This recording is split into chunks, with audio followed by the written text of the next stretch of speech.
বন্ধুরা, সাম্বরের জন্য মশলাটা আমি ঘরেই বানিয়ে নিচ্ছি। প্রথমে একটু জিরে দিয়ে দিলাম, তারপর অল্প মেথি,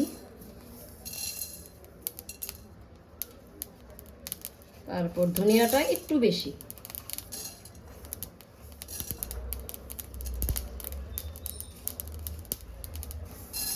তারপর বিউলির ডাল আর উড়দ ডাল আর চানা ডাল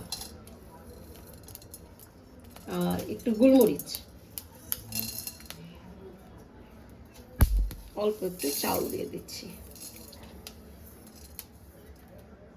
এবার সর্ষে, কালো সর্ষে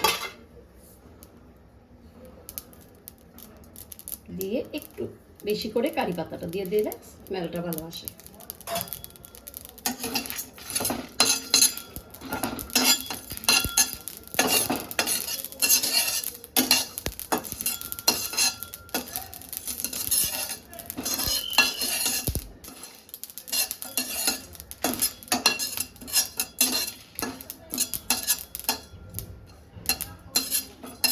ভালো করে একটু নাড়াচাড়া করে নিলাম। স্মেল এসে অল্প করে স্মেল এসে যাচ্ছে। হ্যাঁ, হয়ে গেছে। এবার নামিয়ে নেব, নামিয়ে গ্রাইন্ড করে নেব।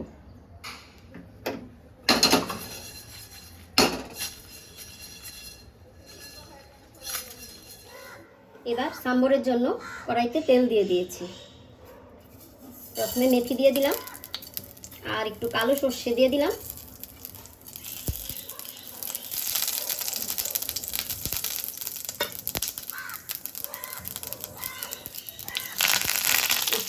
কারি পাতা দিয়ে দিয়েছি।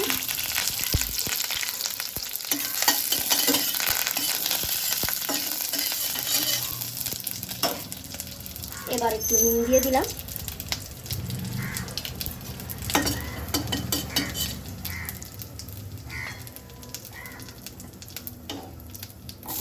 পেঁয়াজ দিয়ে দিচ্ছি, টুকরো করা পেঁয়াজ, ছোটো করে টুকরো করা পেঁয়াজ।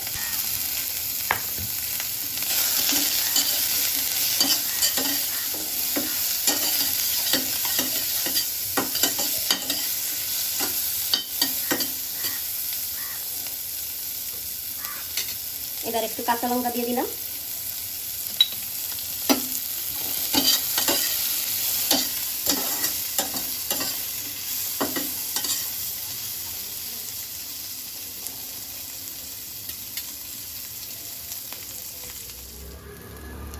এবার টমেটোটা দিয়ে দিচ্ছি। পেঁয়াজটা অল্প নাড়াচাড়া করে টমেটোটা দিতে হবে।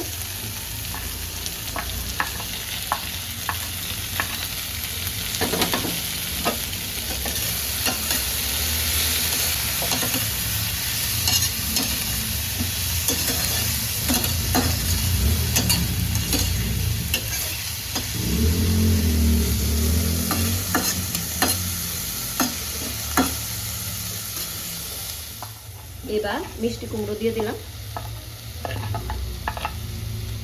সাজনা দিলে ভালো হয়, কিন্তু সাজনাটা পাইনি। এখন তো আসলে সাজনার সিজন না, এই জন্য সাজনাটা পাওয়া যায়নি। একটু লঙ্কা গুঁড়ো দিয়ে দিলাম, কাশ্মীরি লঙ্কা গুঁড়ো, একটু হলুদ।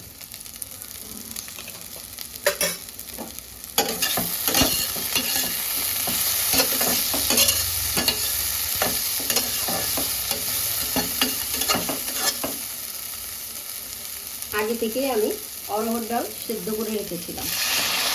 অল্প একটু নুন দিয়েছিলাম, আর কিছুই দিইনি, শুধু একটু নুন দিয়ে সিদ্ধ করে নিয়েছি।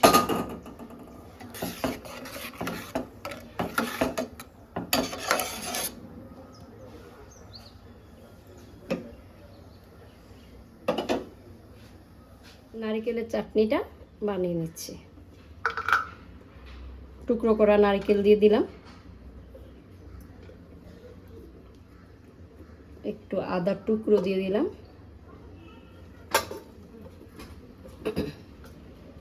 দুটো লঙ্কা। ঝালটা বেশি যদি আপনারা খান তাহলে একটু ঝাল বেশি দেবেন। একটু জিরে দিয়ে দিলাম, আর আমি শুকনো মটর ডাল দিয়েছি।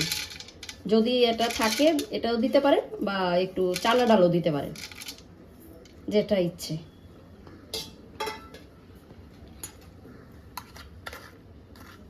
একটু নুন দিয়ে দিচ্ছি, একটু জল। এবার এটাকে মিক্সি করে নেব।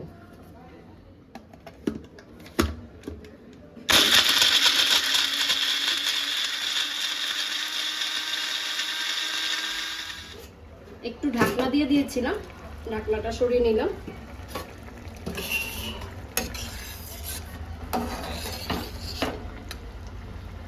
কুমড়োটা একদম গলে গেছে, একটু গলা ভাব না হলে ভালো লাগে না। এবার একটু চিনি দিয়ে দিচ্ছি, আপনাদের যদি ইচ্ছা হয় চিনি দেবেন, আর ইচ্ছে না হলে দেবেন না।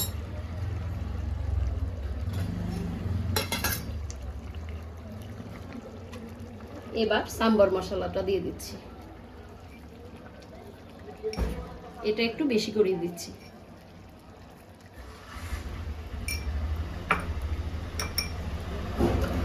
ডালে একটু নুন ছিল, আর একটু নুন দিয়ে দিলাম।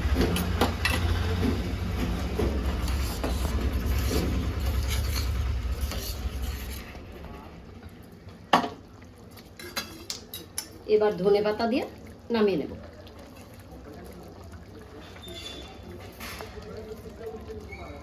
টক জলটা আগে দিইনি, এখন দিয়ে দিচ্ছি টক জলটা। আমি তেঁতুলের জল, তেঁতুল ভিজিয়ে রেখেছিলাম, সেই ভেজানো তেঁতুল থেকে পাল্প নিয়ে নিয়েছি। টকটা আপনারা বুঝে দেবেন, যে যতটুকু টক খেতে ভালোবাসেন ততটুকুই দেবেন। এবার গন্ধ বেরিয়ে গেছে সাম্বার মশলাটা দেওয়ার জন্য, নামিয়ে নিচ্ছি। জল দিয়ে স্টিমার বসিয়ে দিয়েছি ইডলির জন্য। আর ইডলির এই যে বিউলির ডালটা আমি আপনাদের দেখাইনি মিক্সি করার আগে। তো বিউলির ডাল নিয়েছি আপনার 3 হাতা, আর 6 হাতা নিয়েছি চালের গুঁড়ো। এটাও আপনাদের আসলে আমার একটু প্রবলেম হয়ে গিয়েছিল, এই জন্য দেখাতে পারিনি। তো এইভাবে ডবল করতে হয়, বিউলির ডাল আপনি যতটুকু দেবেন তার ডবল দিয়ে দেবেন চালের গুঁড়োটা। তো বিউলির ডালটাকে আপনারা প্রথমে ভিজিয়ে রাখবেন, ভিজিয়ে রেখে আপনার 4-5 ঘন্টা ভিজলেই হয়ে যায় খুব বেশি হলে। তারপর এটাকে আপনার ফার্মান্টেড করবেন, এটা আপনার তখন আপনার ভালোই করতে হয়। আমি বেশ অনেকটাই করেছি, আপনার 10-12 ঘন্টা করেছি, কারণ এখন খুব শীত, আমাদের এখানে পুনেতে বেশ শীত পড়েছে। তো এই জন্য আমি একটু বেশি করেছি। আর এবার এটার সঙ্গে একটু চিড়ে আর একটু মেথি দিয়ে দিয়েছি, অল্প চিড়ে, আপনার ধরুন 4 টেবিল চামচ চিড়ে আর মেথি দিয়ে দিয়েছি। আর একটু নুন দিয়ে দিব, চিড়েটা দিলে ভালো হয়, স্পঞ্জিও হয়, আপনার ফুলে ওঠে। তো এই জন্য চিড়েটা দিয়ে দিয়েছি সফট হওয়ার জন্য। আর একটু নুন দিয়ে নিচ্ছি, নুনটা আপনারা যতটুকু প্রয়োজন অল্প দিলেই ভালো, কারণ সাম্বরে তো নুন থাকে, এটাতে খুব বেশি নুন হলে ভালো লাগে না। এবার এটাকে ফেটিয়ে নিচ্ছি।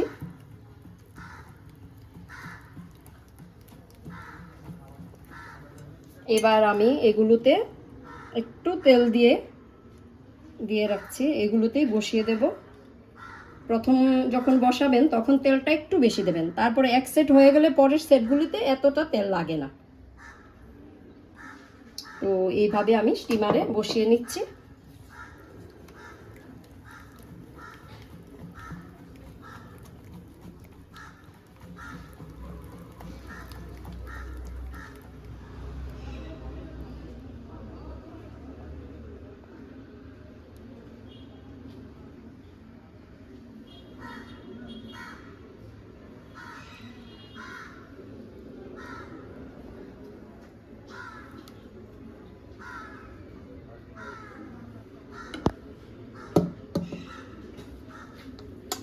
এবার স্টিমারে দিয়ে দিচ্ছি।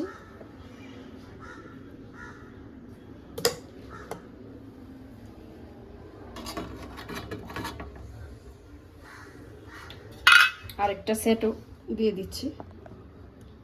আমার আসলে আরও সেট আছে, অনেকটা বড়, তো এতটা বড় তো লাগবে না, কারণ ঠান্ডা হয়ে গেলে খেতে ভালো লাগে না, রাবারি হয়ে যায়। এই জন্য যে যখন খাবে ওই রকমভাবেই করতে হয়, তাহলে ভালো হয়। পরে আপনার গরম করে নিলেও সেই স্বাদটা পাওয়া যায় না, তো তখন শক্ত হয়ে যায়, এই জন্য আমি কম করে করে নিচ্ছি।